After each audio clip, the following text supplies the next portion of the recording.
So we have a mixed model. Yeah. And then we we've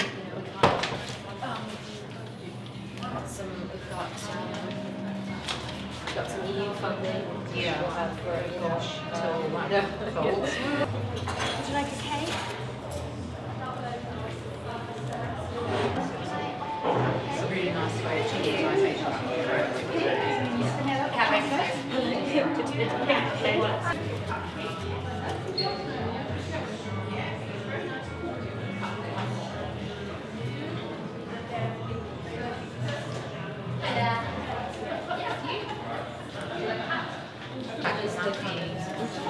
Thank you very much. Thank you. You're welcome.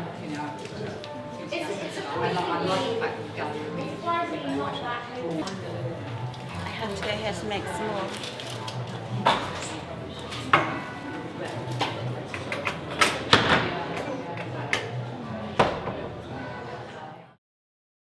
really delighted to have Kim Thornton's exhibition here. It must be almost 2 years ago when I first saw one piece of your work in an open exhibition that was at another art space, Avada in Oxford.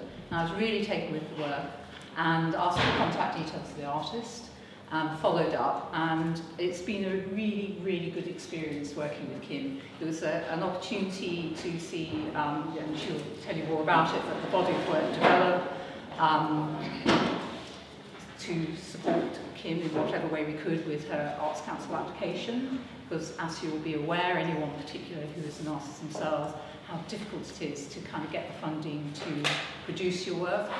And that's also very helpful for a small arts organisation like this, where any contribution we can get to the costs of running an organisation is really gratefully received. As part of the exhibition and surrounding programme, we were really keen when Kim came up with the idea of having an in-conversation event. She was really enthusiastic about approaching Kim Shaw, who's the photographer and Executive Director of Photofusion, and so we're really pleased to welcome Kim as well. And for us also to include this as part of a programme called Offbeat, which we run each year at this time of year, a really intensive week of hundreds of performances, experimental shows happening across Arts at the Old Fire Station and Oxford Playhouse Theatre. And I was really keen that, in a sense, that we've got visual art in the gallery, which isn't really part of that programme, but because of the performative element in Kim's work, it was a wonderful opportunity to say, yeah, we're doing something too. So this evening, showing the film, as an accompaniment to the work has been a real pleasure for us. I won't go into any more detail except to say that we've got about an hour for the conversation, opportunity for questions, and Kim has said she will be around afterwards for a more informal discussion if you would like. And there's still some cake. Okay. Maybe to start, we could talk about the work that got you to this place, the projects that came before this, and how it led you into this body of work. Okay. Where to start? I mean, I think the best thing to start is perhaps by just saying a little bit about what this body of work is about. I've been creating, I mean, it's about three things. And the first thing was recreating childhood memories. These are recreations of games I played with my siblings. We had this amazing kitchen table that my father had made. It was a huge sturdy thing with a red Formica top because it was the 60s. And it was all sorts of things to us. It was a house, it was a shop, and sometimes it was a boat. So I recreated that by turning my own kitchen table over and sailing away like we used to. And the other things, you know, you'll probably recognise, where is it? Oh, right there, galloping on a broom, pretend driving, all of these things that you play as a child. And one of the other things the work's about is being primed for domesticity. As the eldest girl in a family with 3 siblings, I was always the one that was helping my mother and was expected to help my mother. It was just something that you did with that generation and you didn't really think about it. And not so long back, my parents moved house and we discovered some school diaries of mine. And for some reason, on every day we'd had to write a school diary. I was about 6 or 7, and it would say something like, I went to Brownies, and then I came home and helped Mummy make tea. Or we went for a walk and picked blackberries, and then I came home and helped Mummy make tea. Or we played farms, and I was the cow, because that's what my brother did to me. And then I helped Mummy make tea. So I was always helping Mummy make tea. That was a really key part of my childhood, I suppose. And in fact, I was explaining this body of work to my mother, who's in her 80s, and I was telling her that I'd made some costumes, and I was recreating all these childhood games we used to play, and I'd set it up in the kitchen, so you see the kitchen floor and the wall, and I'm playing this game. And she thought about it for a moment, and then she said, well, I hope the kitchen floor's clean. so that sort of sums up some of the background. And then the third element is undervalued tasks, things that we all do every day that are really overlooked. You know, the washing and ironing and cleaning and cooking, all those things. So, and there's another piece of work that I made back in 2012 that really looked at these undervalued tasks. I made it during my MA, and we had an exchange exhibition with, I think it was Queensland College of Art in Brisbane, and we decided to make it a postcard exhibition because we had to get the work to Australia. And it was called Daily Weekly, and I did a series of 7 postcards, one for each day of the week, and we were mailing, everyone was mailing a postcard every day to Australia. And mine was called Hestia and the Daily Miracles, and it was all about the things that happen at home and all these little acts that are done and go unnoticed. It was inspired by Mexican ex-votives, where there's been some kind of a crisis, an illness, a disaster, and the person's recovered, and they would go, it's a Catholic tradition, they would go to a painter of votives and ask them to paint an image sort of detailing this calamity that had befallen them. Say someone had fallen in the river, but they'd been pulled out and they'd survived, and they gave thanks to a saint for it, and they'd make a painting and there's all this writing on the bottom. So my postcards were images of these disasters in my kitchen, and then text on it was explaining how the disaster had been resolved. And I did bring the text, so I can read you one of them, which was Daily Miracle 1. On Monday the 5th of December, we had chicken casserole for dinner, but after washing up, the plug in the kitchen sink was full of debris. A divine intervention cleared the plug of this mess, and we were saved. So that's sort of the ilk of that body of work. And can you tell us about Nitty City? I love Nitty City. I can tell you about Nitty City. It's a piece of work I made in 2006.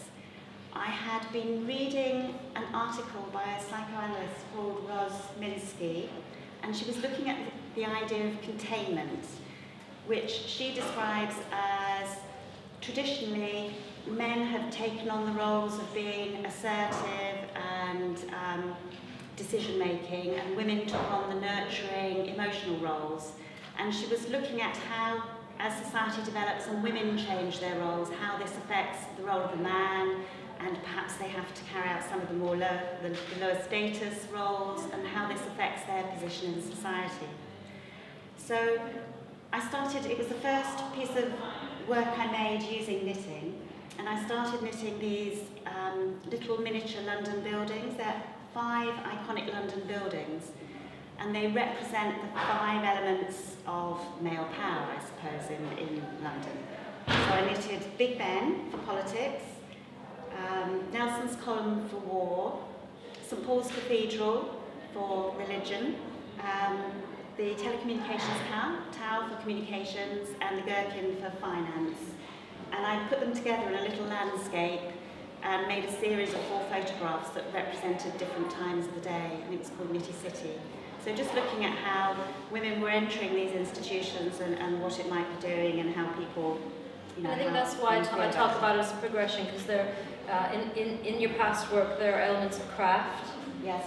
You're a real maker, and Yes. when you started, the first time I heard about Nitty City, I'm like, oh, okay, now this is all starting to kind of, you know, come together a little bit. There are also elements of performance. Kim once had to open the bridge at the Tower of London, and I did.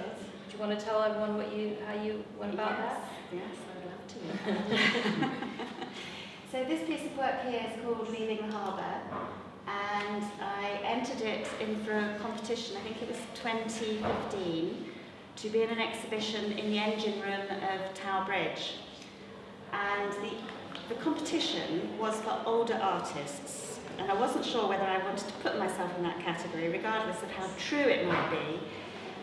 But then I saw that there was a prize associated with this exhibition, and if you were chosen as the overall winner, you'd get a chance to perform a bridge lift at Tower Bridge. And I thought, well, I quite fancy that. So I entered this piece of work, and lo and behold, amazingly, I was selected as the overall winner. And it was just before Christmas, I had an email from the organisation saying, hey, guess what, you've won, contact this person and you can arrange your bridge lift. And that's all I heard. There was nothing else from them. They had a website, they didn't put it on their website, and they didn't tell, they had an open call for next year's exhibition with a different theme, and they didn't mention who'd won the previous year. And I was beginning to feel like I'd made it up. So I thought, right, I think we have to make a little bit of a noise about this and draw attention to it. So I decided to do it as a performance. So it was June 2016. I gathered together a posse of supporters. I made myself an outfit which was based on the Queen's Diamond Jubilee outfit, because obviously royalty open things. And got my supporters, I made them little flags out of dishcloths, and they all followed me from the engine room, which is on the river level at Tower Bridge. We went up the steps and walked across the bridge to the control cabin, which is in the middle. And they were all waving their flags behind me and following me. I made a little speech outside the cabin and then went in. The poor bridge driver didn't know what had hit him, but he was very good. Well, so and again, it's these sort of themes that start to reoccur in this body of work. So there's performance, there's craft, there's looking at domesticity and sort of where women sit in society. And actually, I didn't. Sorry to cut in. Yeah. I didn't mention for that. The reason I chose to make the Queen's outfit out of dishcloths is because they'd had the Clean for the Queen campaign that year. Everyone was supposed to clean up their local environment to make it all lovely for the Queen's Diamond Jubilee. So, Very nice. So when I'm looking at this body of work, one of the questions that comes to my mind in terms of how you work is what comes first? Is it thinking about the image, or is it thinking about the costume? Maybe you're inspired by a scrubber or something. You know, how does it sort of come together? and mostly with this particular series, because it was inspired by childhood memories, I was thinking of the things I'd done as a child. So it was a mixture. Normally I would say I'm inspired by the materials, and often I just gather some scarves together and start thinking, well, what can I do with these? And start sewing, not knowing what I'm making, and then gradually it evolves into a costume, and then I sort of decide what I'm going to do with it afterwards. In this case, some of these pieces I had an idea of what I wanted to do, but some of them was a case of just making a costume and then seeing where it fitted within my memories. Somehow the costumes, the materials sort of lead you there, and I don't really have a pattern. I just sew a bit together and then I sort of do this, and see how it's going to fit together, and gradually it builds up into a costume. And I know that when you actually make the work, you make it alone. I do. So there's something a little bit funny, I think, about the idea of you like waiting for everyone to leave the house and then getting all this stuff out. It's a little bit like when you're a teenager and you wait for the parents to leave before all the party of friends come over. And I think that's kind of funny, but I also think it's quite significant in a way, because I think that the fact that the work is made in isolation, and that there's something about it, the way it looks through sort of an exaggerated lens at the female domestic sort of situation domain, that seems to be commenting on the woman disappearing into domesticity. And I start to think about invisibility. And I think for a lot of women this is a recurring theme in their lives, this idea of invisibility. So as women get older, you often hear them talk about feeling more and more invisible. But also when we leave the workplace, to raise a family, you kind of leave that sort of visible world where there's lots of status bestowed on you because you are part of it.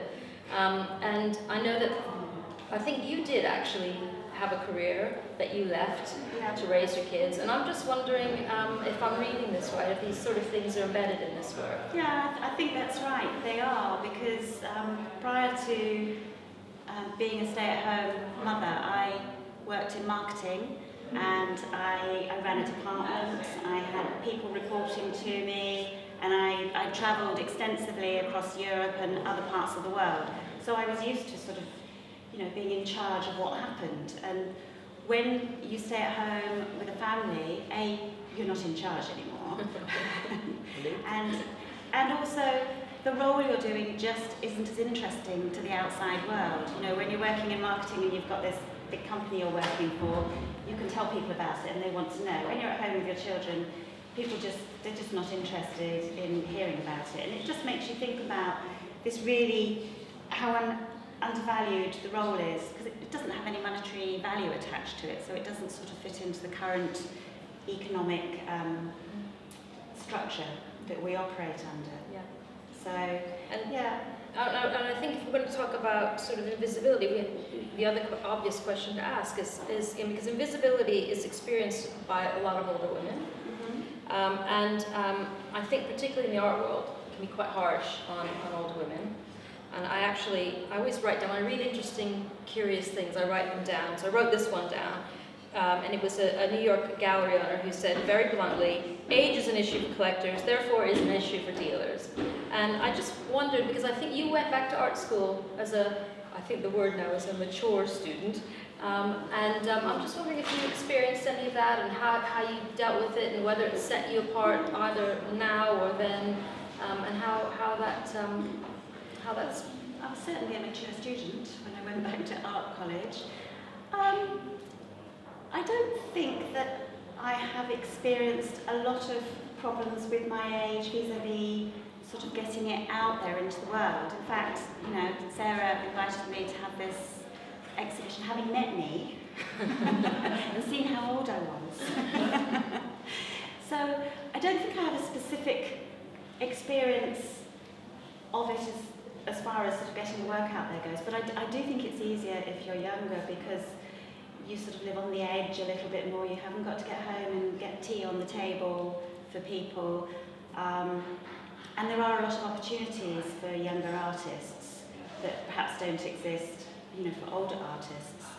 So I don't think it's been a huge issue for me, but it is an issue. And as you get older, obviously you do become more invisible. You can't help it. Well, you can have it. I mean, that's the thing. I think we feel like we're just whittling along doing what we've always been doing. Yeah. And it's just the way that we're regarded changes for some strange reason. Yeah. I think that's... So one of the things that I always like about your work is the way that you use humor. And that was going to be the question. But then, as I sat with this work over the last couple of weeks thinking about this, I just started to think, is it humor, or is it satire? Is it observation? Is it criticism? Is it, who's your audience? Is it people like me who like, I've been there, sister, I've been there, or is there something wider? I mean, because I know your work has, and we've talked about whether your work is political or not, and I think you don't like that term. But I think some of your other bodies of work you have to say have been political. So I thought maybe we could talk a little bit about that, about to what extent you feel like this work is kind of a humorous observation versus some sort of satire, and then further to that, sort of the work that came before this that was definitely political. Yeah. I think it's not sort of banner waving political, but I think it's political in that it's feminist in its outlook. It is based on observation and just seeing the funny side of these tasks you do and the position you put yourself in. Just being an older woman sort of prancing around with an ironing board or a broom or something is just, it's not what you'd expect. It's not what the well-behaved housewife would be doing, which I think is an important part of it. And it's a little bit of rebellion in it, much as I hate to bring Freud into it. Freud we said that humour's rebellious, so I think there's that element of rebellion. What else did you say, Kim? I've forgotten the other. Well, I was just thinking about some of your other work. So, for example, the Olympics work. Yeah. Maybe you could talk about that a little bit. Yes, I could. Actually, I've got a book of it, which I can show people afterwards. In 2016, during the London Olympics, I worked with 3 other artists on a project called Olympic Dreams, and we managed to get ourselves a very short residency at Crystal Palace Athletics Stadium, and we all made our own bodies of work, but we helped each other to create the work, and it was a fantastic experience because collaborating like that just pushes you that bit further. And I needed people to take the shots for me. Normally I would take my own photographs, but this time I needed someone else to take them because of what I was doing. And the work I made there was a domestic heptathlon, so I made a series of 7 Olympic events.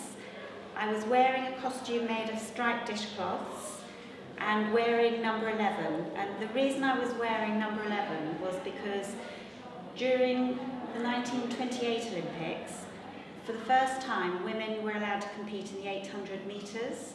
Prior to that, they'd been felt to be too delicate and weak and too pretty to run 800 metres. And so 11 women took part in this race, supposedly, and at the end, following the race, there was a news report by a journalist called John Tunis in the New York Times, and he used this headline, 11 wretched women, and he fictitiously reported that of these 11 women, only 1 had finished the race intact, 5 had sort of fallen by the wayside during the race, and the other 5 had collapsed at the end of the race. And on the back of that report, and I imagine there must have been other reports, women were then banned from the 800 metres until 1960, so that's 32 years on the back of this report. And subsequently some cinefilm footage, sort of old newsreel emerged, and it showed that it had captured the race, and it showed there were actually 9 runners in the race, all but 1 finished it, and at the end they sort of bent over a bit, breathing heavily, because they'd run 800 metres. So, yeah, so that was this piece of work. So I was looking at some of the barriers that women might overcome to take part in the Olympics, and I did things like, I'll show you the pictures. I've got them. You might not be able to see them very well, but I did things like I did a hammer throw of the iron. So I'll show you the book afterwards, but hammer throwing the iron and a javelin of the mop, hurdling the washing. You can see why I needed someone else to help me take the photos of these. There's high jump, over brooms, and various other shots. You would set these up and then leave someone with your shutter. Yeah, I would sort of set up how we were going to frame the picture, and then I would go and do it. And my friends were very helpfully yelling things like "jump higher" and "run faster." And with this work, you're alone, so this is you with a shutter cable somewhere? Yeah, I've actually got an interval timer on my camera. I have got a, what do you call it? Shutter remote, yes. But because I'm like a remote. Yes. Remote. I have got a remote, but with my new camera it's too big. I used to use remote and I could conceal it in my hand, but the one I've got is too large with this camera. So I have an interval timer and it takes 10 shots. So usually the first shot, so particularly when I was doing the one with the mermaid over there, because I've got my feet sort of bound together at the ankles. So you set up the shot and then waddle across the room. So the first shot's usually your rear view. And then you sort of have time to get in position and do the other shots. And at the end I would sort of waddle back to the camera and have a look. And I did this for hours. I mean, to achieve each image, I've probably done at least 2 photo shoots, sometimes 3. Because you're working on your own, you can't necessarily see what you're getting, and it's also part of the process. I have the costume, and I might have the idea, but I really don't know what my expression's going to be, exactly how I'm going to be placed, you know, how much washing is a washing mountain to sit on, all of these things, so you have to work them out as you go along. And I spend quite a lot of time reviewing the images in between and then looking at the expressions I've got, and then I'll go back and try and recreate it. Do you become a bit detached from your own image? Because I have to say, if I was making pictures of myself this big and looking at that many, I think I'd probably have a nervous breakdown. Just like, I don't like looking at myself. I don't, you know, I'm like looking at like. So do you become detached after a while? Yeah, I hate having my photo taken. She says in a room full of massive images of herself. No, but it's different in a costume. There's something about it that doesn't really feel like me. Although it obviously is me, it doesn't really feel like me anymore. So. And I think because you said to me, because I've actually been with her when these things were being printed, and there is like something about seeing your legs this big, there is. You know, on a table. Yeah, it's not easy. But you don't. No. Don't really work on them. No, I don't. I don't airbrush them. You get any wrinkles and warts and all. And there was one that when it was first printed, I looked at it and said to Richard from Photofusion, who prints the work for me, I said, "Oh, there's a line on that image. You know, that's strange. Where's that come from?" He said, "I don't know. Should we look at the file?" So we got the file out. I said, "Oh, it's on the file as well." And I said, "Oh, is it on me?" He looked. Yeah, it's on you as well. So it stayed in. Yeah, so I don't worry about that. Which costume was the first one that you made? It was this one, definitely, Leaving the Harbour. I made this on my MA in 2013. So there were 3 images that I had made when Sarah approached me to have the exhibition, and then I decided to extend the show. So there's this one guarding with the mop, and then the one just there, the pretend driving the car, sitting on the saucepan. So those were the 3 I had made, and then I made 7 more to come up with 10 images. Some of them sewing, some of them actually knitting. You knitted J-cloths? Yeah, I've knitted J-cloths. Well, knitted J-cloths are actually a bit stronger than stitching J-cloths together. I did make a sailor's suit out of J-cloths, and I wore it to do a shot coming downstairs in a laundry basket. It's quite precarious, and a J-cloth outfit is not very strong. So after each photo shoot, I had to patch it up and sew it together. And during the photo shoot, I'm sort of tucking bits under me because it's getting more and more revealing as you're going on. Knitted J-cloths somehow hold together better. And now you know. But also the reason I knitted this was because of my generation. When I was a child, I had a counterintuitive knitted swimsuit. Mm-hmm. So it is based on the childhood swimsuit where you'd get in the water and come out with the saggiest bottom possible. I mean, I love this element of making. I love this sort of this word craft, which is kind of a difficult one in the art world. And I think, again, especially when it comes to women, and this is another one of my favourite little things I've written down over the years. So this was Frances Morris, who's the Tate Modern. She said that 2 factors govern the interpretation of female artists' work by the Academy. One is the assumption that women's work is going to be about themselves, and 2, the technical or formal characteristics assumed to be feminine are smallness of scale, delicacy, craft and sewing. I wasn't quite sure how to take that. Like, is that a problem that we make work about ourselves? Yeah. And is it a problem that there's an element of sort of craft in what we do? So, I don't know if you've thought about that. I mean, it seems to be something that's not allowed if you're a serious artist to be being crafty. Yeah, it's strange really, because traditionally sewing was carried out by men and women. Back when they had the guilds for embroidery and things like that, it was seen as embroidery was a fine art. What would you call it? It was a fine art discipline in medieval times. So I think it's because it changed and became associated with women, and because women have sort of been excluded from the history of art, that it became looked down on as a more lowly way of making work. And that sort of happened in the late 19th century, I think, when in the industrialised era, instead of making work at home and men and women working together, women started working in factories and working in sweatshops and, you know, making all this sort of fast and furious work, so it became known as cheap labour. And also, sewing was used to keep women out of mischief. In Victorian times, women had to sit at home and sew fine samplers so that they didn't misbehave, as the devil finds work for idle hands, for idle hands. Yeah. So they'd sew their samplers. I love the fact that you're so unapologetic about this sort of element of what you do. It's what I've always done. I've always... And you've made them big. They're not small, actually. They're not small scale. No, they're not small. I am in them, but they're not small. And also, there's a history of sewing being used for protest. Look at the suffragettes and their banners. You know, there's a whole history of using that. Yeah, and women using what they had.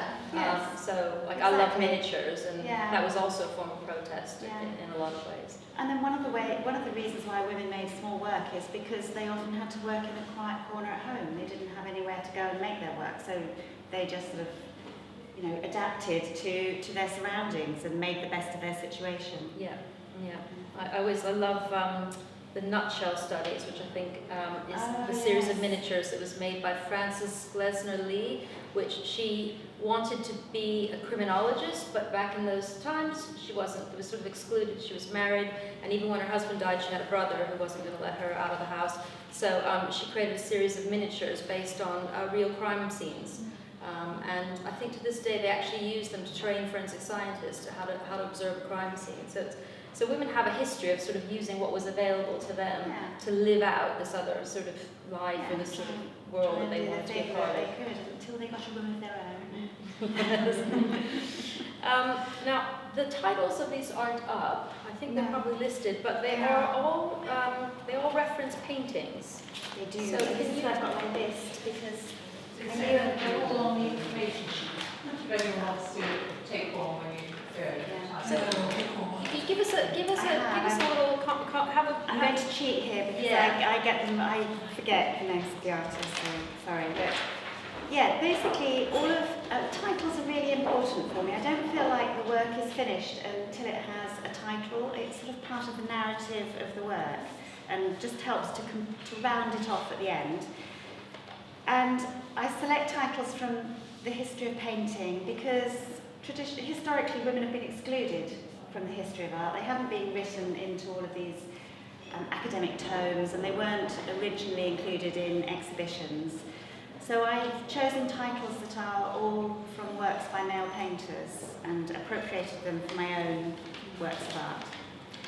And so the one at the back there is called Song of Love, and I've borrowed that from Edward Burne-Jones. His painting was called Le Chant d'Amour, and it's in the Metropolitan in New York. And then this is the Girl with a Broom, which there's a painting by the same name from the Rembrandt workshop, they think by Karel Fabritius, and that's in the National Gallery of Art in Washington. And then this is from a Degas pastel, the Prima Ballerina, and his works in the Musée d'Orsay in Paris. I used to do ballet as a child. This is Leaving the Harbour, which Monet painted a canvas called Fishing Boats Leaving the Harbour. The one behind me I've called The Bigger Splash, after Hockney's A Bigger Splash, which is in Tate Britain. And then this one here is it's called La Toilette, and in the Ashmolean Museum across the road, there's a painting by Toulouse-Lautrec called La Toilette, Celle qui se peigne. So a bit of local referencing there. This one is called Love Defending Virtue Against Ignorance and Prejudice, just to keep it short and sweet. And it's from a painting by Jacopo Lipposi, which I think is in the Uffizi Gallery in Florence. And his is called The Allegory of Virtue, Love Defending Virtue Against Ignorance and Prejudice. So his title is even longer than mine. And these two here are both by Millet. This one's called Knight Errant, or both by Millet. The titles are from Millet, sorry, not the works by Millet. It's called The Knight Errant, and the original painting's in Tate Britain. And this one's called Bubbles, which you might recognise the name from the Pears soap advert that John Millet painted the picture, and then he sold the copyright to someone who then used it for this advertisement for Bubbles, for Pear Soap rather. And then the last one is called The Charioteer, and it's a detail from a painting on the ceiling of the Villa Farnese in Rome, which is called Love of the Gods, painted in 1597, or started in 1597, by Annibale Carracci. So there we And are. so do you attach these names to them after the work is made, or are they in your head somehow as you're working? Mostly afterwards. Sometimes a name comes to me while I'm working along, but often it comes afterwards. I then sit down and start researching the name. I mean, sometimes in The Knight Errant, I knew I was going to do that. Don't know why really, I just had the idea for it, but the others, the titles have definitely come afterwards. And you said painting was your thing to start with. Well, I did a painting degree, but I didn't paint very much. Then I started knitting. It's a bit like painting. And Quite painterly, because they I look are at actually. Vermeer and Rembrandt and The lighting in some of them. That's why I was wondering Yeah. whether that was sort of what you were recalling with some of the lighting in some of the paintings that you were it's all referencing. natural lighting. I don't use lighting kit for it. The light comes through a northeast window, which is what Vermeer did. He was looking at everyday scenes, so Vermeer and I. And are there any photographers who've influenced the way that you work? Well, the obvious one is Cindy Sherman, and there's quite a lot of similarities in our process because we both use ourselves in the work. We both sort of dress ourselves up, although I make my costumes and she sort of compiles her costumes. We take our own photos. We sort of organise our own setup. But she takes her images using a green screen and then places them in situ afterwards, whereas I take them, with the background that I'm going to use. And she has a different subject matter. She's looking at identity, the film stills, celebrity. But so there's Cindy Sherman. Then, I made a list so I don't forget them. There's Rebecca Horn, who made all those amazing wings and the hats and did them as a performer. I don't know if she's actually a photographer or if she's a maker, but and the costumes are left, but there are also photographs documenting the wearing of these costumes. So there's Rebecca Horn. There's an artist called Patty Carroll. She's an American contemporary artist, and she's made a series called Anonymous Women. And I don't know if anyone knows them and has seen them. She uses lots of drapery and makes a set and gets a model to sit in it. So there's lots of curtains and upholstery, and then she places the model and drapes them with fabric as well, so they sort of blend in to the background, so that it's just another shape. And to me, I don't know if she did this deliberately. She was looking at how she came over to the UK as a mother and found that she was invisible here in a way she hadn't been in the States, so that's quite interesting. But there's also these photographs that were taken by Victorian portrait photographers where they'd be trying to take a family grouping, and if the child was really little and couldn't sit on their own or wouldn't keep still, they'd sit them on the mother's lap. So you'd have a mother, but they'd drape her with a cloth. Yeah, I've seen those. Mother draped with a cloth. Someone's gathered them together, they're called hidden mothers. So they're draped and the child sits on them and then the other children are around them and they take a photo and there's this weird, scary shape in the middle that's the mother. Mummy with a blanket over her. Yeah. When you were talking about Rebecca Horn, you said, I'm not sure if she's a photographer or if she's a maker. What about you? Yeah, I'm not sure. Yeah.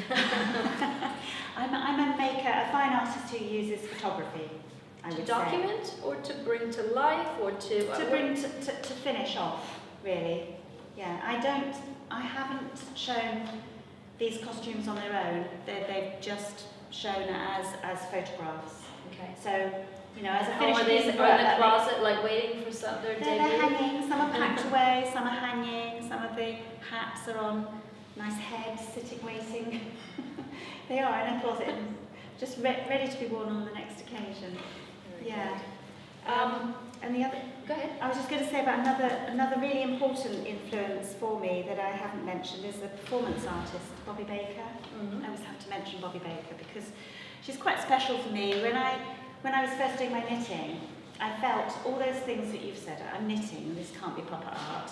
It's humour's involved. This can't be proper art. You know, how can I offer this for an exhibition and tell everyone it's a serious piece of work? And then I discovered work by Bobby Baker, performance artist, and I don't know if everyone knows who Bobby Baker is, but she uses domesticity and humour and creates sort of, there was one particular film I saw called The Kitchen Show, where she carried out a series of acts that were sort of rebellious, humorous acts, looking at all these kind of ridiculous things that we have to do on a daily basis. And she was hurling pears at cupboards and putting wooden spoons on her head and doing all sorts of things. And she really gave me permission to use the humour in my work.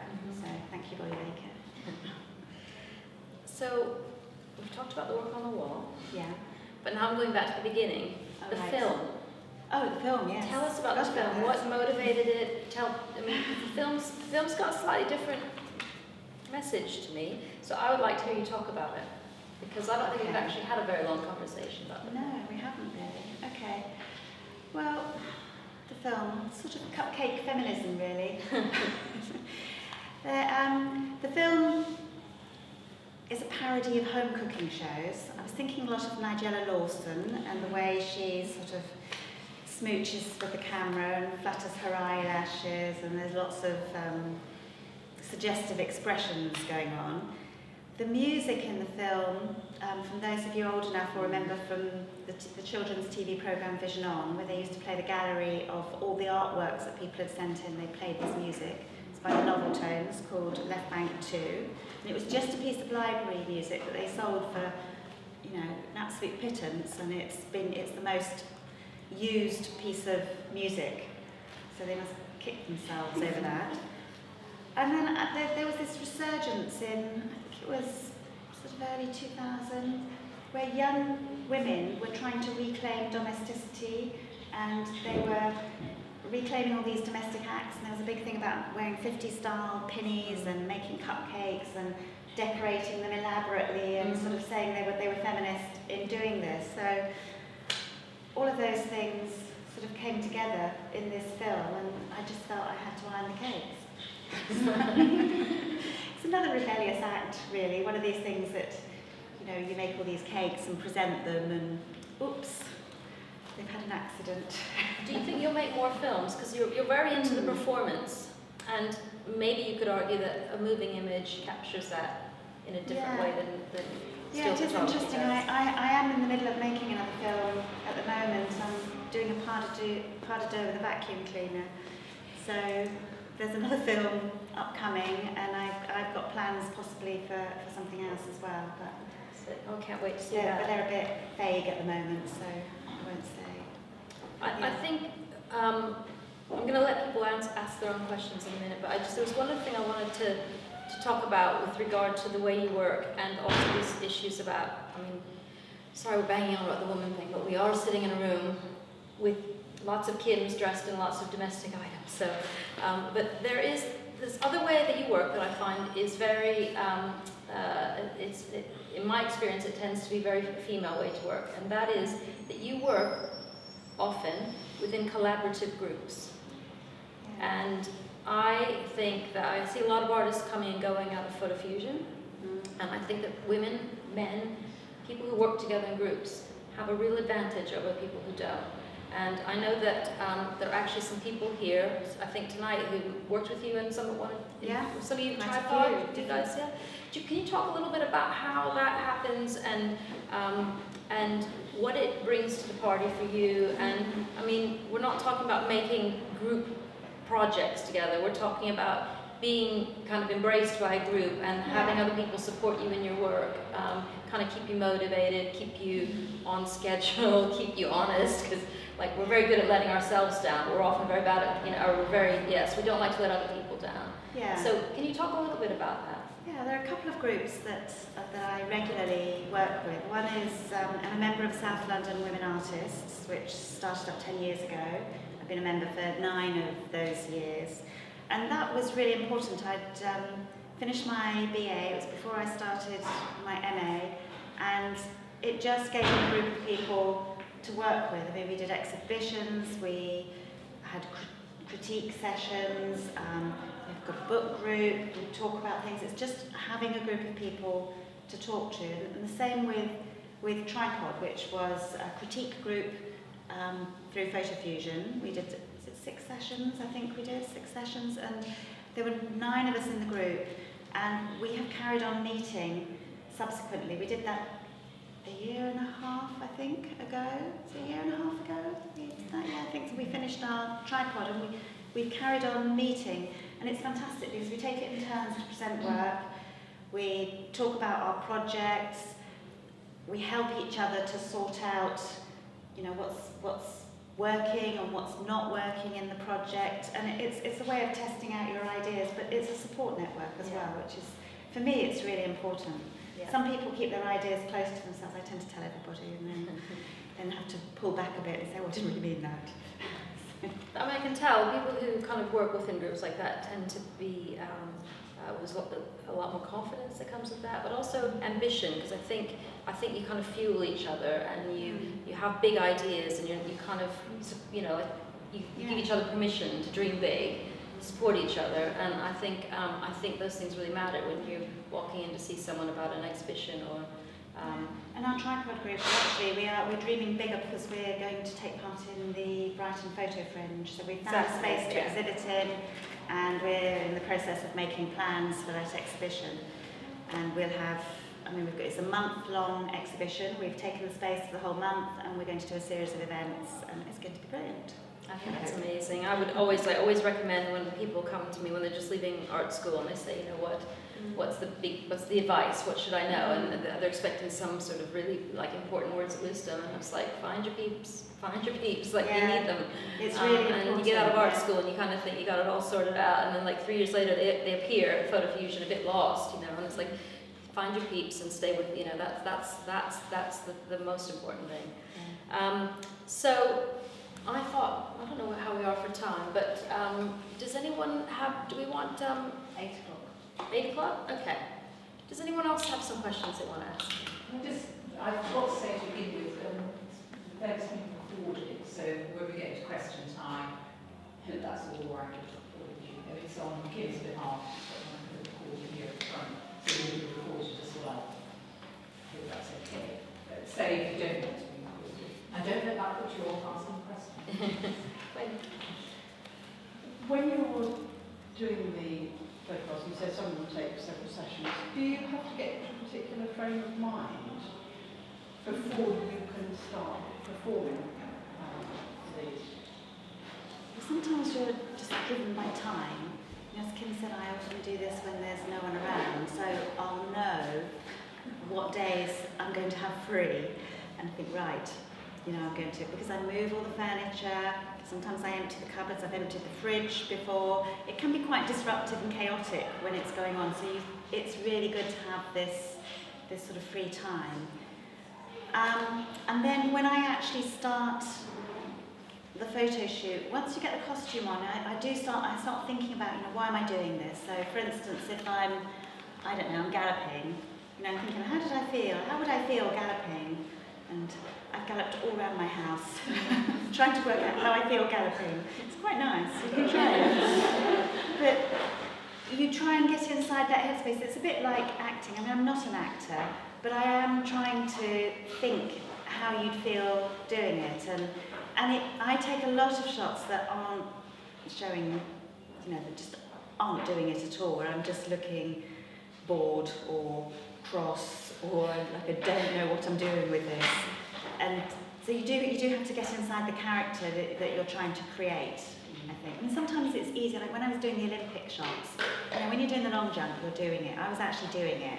So, and you've got people saying, just jump a bit higher so that you're in the frame better. You know, your expression's more natural because you're actually doing it. But for these, it was about thinking about what I was doing and the game I was playing and, you know, how I would feel doing that. Yeah. When you're not an actor, perhaps I need some acting classes to get myself into that. I think it'd be interesting to see the grumpy ones. I often take a grumpy one at the end. I quite enjoy taking a grumpy face when I'm really bored with it. I've been doing this for 4 hours now. And the other thing about, not about the getting into character, but it just came into my head when I talked about moving all the furniture. What happens when I do these shoots is I move everything, and furniture hasn't been moved for years, so you move it. So you're making work about domesticity. I move the furniture, and what do I find? Dirt, dust, cobwebs. So I end up spring cleaning the house as part of the photo shoot. Just slightly ironic. I'm quite interested in this element you have where you say that you're on a time frame and you feel that you've got, you're moving the furniture and it's a bit naughty. And I wonder if that, that sort of reflects back on the feminist issue that, that the woman of the house who's in control of the house isn't actually allowed to disrupt it in any way. So I'm wondering how that feeds into it. There is this feeling of not doing what you're supposed to do. You are sort of misbehaving, and I dread the doorbell ringing. And not being able to hide fast enough. So you sort of try and plan it. I have actually started, I did a couple of shots on my stairs, the one where I'm coming down the stairs in a laundry basket, and I have done sliding down the banisters as well. And there's a window by the front door, right at the bottom of the stairs, and I have taken to obscuring the window with tracing paper now, so that if somebody should come, it's a little bit blurry as to what's going on. Yeah. But, so there is. Does that feed into the work? I mean, if you were allowed, if you were, it was perfectly okay for you to turn your house upside down, and it didn't, Yeah. you had, It's 10 hours, not 3, would that make a huge difference? Well, even if I have 10 hours, it's usually only for a day or two that I have that 10 hours, and then I'm back to knowing there's going to be someone else around, and if my husband's away and I decide that I'm going to turn the house upside down, I know that I've got this 2 or 3 day window and I can just go for it and move everything. It's much harder to do that when there are other people around, on not only the misbehaving sort of side of it, but also just on a practical note. You need to use the kitchen sometimes. people like food and cups of tea. I remember and it's when I was at uni, there was, I think it was Diane Albertson, who was a very realist painter. She painted her bed and actually gridded it with string. It took a year, so actually her partner couldn't sleep in the bed for him. It's a big house. Sounds like she couldn't sleep in it either, though. Yeah, well, it is tricky. There was this time when, on Boxing Day, it was about 3 years ago now, I think, our oven broke. And it's typical. It's Boxing Day. You've got people, and the oven breaks down. Anyway, so as soon as the shops were open again, I actually got someone to come and repair it. That was the first thing I did. I tried to get someone to repair it, and they came, they had a look, and in the end they decided to take it out of its cupboard area, and they took it away to their workshop to have a look at it, and they just left the doors behind because they just didn't need to take those with them. Anyway, then he phoned me and told me that it couldn't be repaired and I needed to get a new one. So I phoned up to get a new oven, and they told me I could either have it in 2 days' time or 3 weeks. And I thought, I've really got to do something with this space. So I said, 3 weeks is fine. Don't tell John. So we had this gap where the oven had been for 3 weeks, and I eventually did this shot where I was doing a yoga shoulder stand in it, and just see my feet poking out of the oven. So it was worth it. It paid off. Yeah. But I think you really like working this way. I mean, I think sometimes I read about artists like I think is it Beth Moon, who went and did this amazing project shooting these ravens, and she went and lived on this cliff and shot these ravens for weeks, and got them coming and going and nursing or feeding their young and all this, and I remember just feeling so envious. I could no sooner go live on a cliff with some ravens for 3 weeks than but you. So I kind of have envy for people who could, but I think you quite enjoy these sort of little moments in between that you have to yourself. I've never heard you once say I really wish I could, have the whole house to myself forever, or I really wish I could go away and shoot for a month. I've never heard you say that. I like to do that though. Would you? Yeah. I had a plan to do it. Where would you go? What would you do? Oh, I don't know, but that's the problem, you see. I haven't quite worked that out yet. When I find out, I might, you've got to have a reason for doing it. And I haven't got the reason for doing it yet, but if I found something, then I think I'd be off to do it. But I suppose my work, because it was about this domesticity and being gendered for domesticity, applying for domesticity from a young age, and being at home with my family and surrounded by all of these acts, that's just how I've been making my work. What might happen in the future? Wow. Who knows?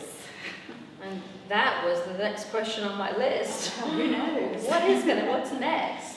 I know you say you're working on some films and you've got the I've got a Brighton Photo film I'm Festival. working on, there's the Brighton Photo Fringe.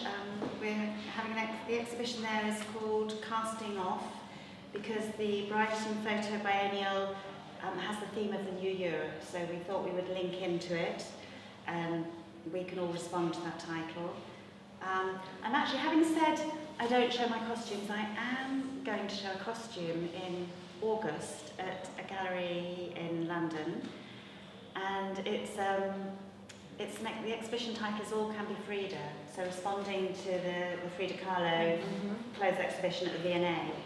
And I've made a corset out of green scarabs. I don't know if you know her painting, The Broken Column. She's got these sort of straps going around her body, these leather straps. So I've sort of remade it out of green scarabs. So I am actually going to show a costume there. And how will you show it? Will you show it in a... Just suspended from the ceiling on fishing line, just dangling in the middle of the room. So it's not such a funny object this time, it's more of an abject object. So that's something a bit different. I don't know how that will be, but they accepted it. So I've got that coming up, and I don't know what else. Are you sewing anything at the moment? I mean, are you in the middle of anything? I mean, is this work, do you think this work is done, or is it still work being worked on? For the moment, I think this series is finished, but I never say never, because suddenly you get an idea and you think, oh, I really must do that. I mean, I've done a series of shots outside that I've been sort of looking at doing things in different places. So I made a shot called Angel of the South, where I'm standing in a field with sheep, and I've got these big knitted wings, and I'm standing out in a mop wig. And then I've made a piece where I'm dangling from a tree in sort of like the idea was it was a baby bouncer, but it's made from rubber gloves, and I'm sort of wearing a rubber glove outfit, and I'm just hanging from a tree. And I've called that the Fairy Queen. And I've sort of got this Superwoman idea, Wonder Woman type thing that I might do, but I need a roof to stand on. They're getting more dangerous. So I've got plans to do that. There are all sorts of things, and they're making some fans. Fans? Fans, but I don't quite know how they're going. It's very early stages. Out of things. Knitting, J+. I don't know really. I'm just playing around with that at the moment. It's good to play. I think it's a really important element to a lot of us who work in photography, is to make sure we feel like we can have a bit of a play. Yeah. And I think you definitely, these look like fun to have made. It's the process, really. That's how I make them, by playing around. Yeah. Is there any other questions? In the past, you've used other models, and in fact male models as well. That's true. And I wondered if that might be something you might return to, or do you think that it's you and your costume is actually more core work? Yeah, when I started off making costumes, I didn't really know what I was going to do with them. And the first costume I made, I'd just finished my BA and moved across the road into the studio. It wasn't really set up, and it was winter, freezing cold, so I started knitting a hat. And it was just out of ordinary wool, so I knitted this bobble hat, and then it grew, and I made these huge balls that sat on the floor. And a friend of mine, male friend, came into the studio one day and just put it on, and I thought, oh, you look fantastic in this. It just looked like a giant penis in this hat with these balls on the floor. And so he let me photograph him in this costume, and I made a series called Life Stages of different people wearing different costumes. So the first one kind of happened by accident, and then I made more costumes and looked for other models, but then people stopped speaking to me and wouldn't meet my eye. And if I said, oh, I just wondered how you feel about wearing a costume, they would run a mile. And the other thing is, I found it really hard to direct people in the costume, because I didn't know what I wanted them to do. because as I've discovered, it's part of my process to work out what I want to do when I'm wearing the costume. So initially, I started wearing the costume so that I could try out the poses and have an idea of how to direct the model when they were wearing them. But then I discovered it's just so much easier doing it yourself, and I think it's truer work. So I think I'll stay wearing the costumes, but again, never say never, because you just don't know, what might happen. So. Any others? I just want to ask a tiny technical question. Did you take them all at the same time each day? Or were they all completely random? No, actually it's a nightmare making them all the same. Yeah. Because they're all taken, the optimum time for taking a photo is about the 5th of July at 4 p.m, which is this one. Because the sun, at that time of year it's bright in this room, the sun's at a certain, it's on a nice day as well, the sun's at a certain level. And as you go through the year, because it's a northeast facing window, it's really quite difficult to get the light. So there is some post-production in the images to even out the light. But I do work a lot to, you pick a nice day, on a dark, rainy day, it's hopeless, you just can't do anything. So do have to wait for good weather and try and, make the best of what's there. And there's a certain time of the day when there are shadows on the wall, it's sort of, you work with what you've got and try and use the light at the best time. Yeah. July the 5th is fast approaching. Yes. Do you have something to shoot on the 5th of July? I don't know. That's quite tricky, isn't it? I think I'll be here. Maybe to do Frida Kahlo's costume. Yes, I did think about it actually. Yeah, I was thinking of that, but I didn't actually leave myself enough time for that particular exhibition. But I could do a Frida Kahlo, maybe. Yeah, I was going to embroider some dusters.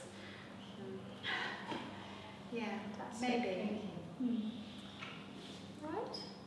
Well, I think, That seems, yeah, okay. I mean, I know you sort of said you'd be around for a Yes. while. So we can chat, maybe some more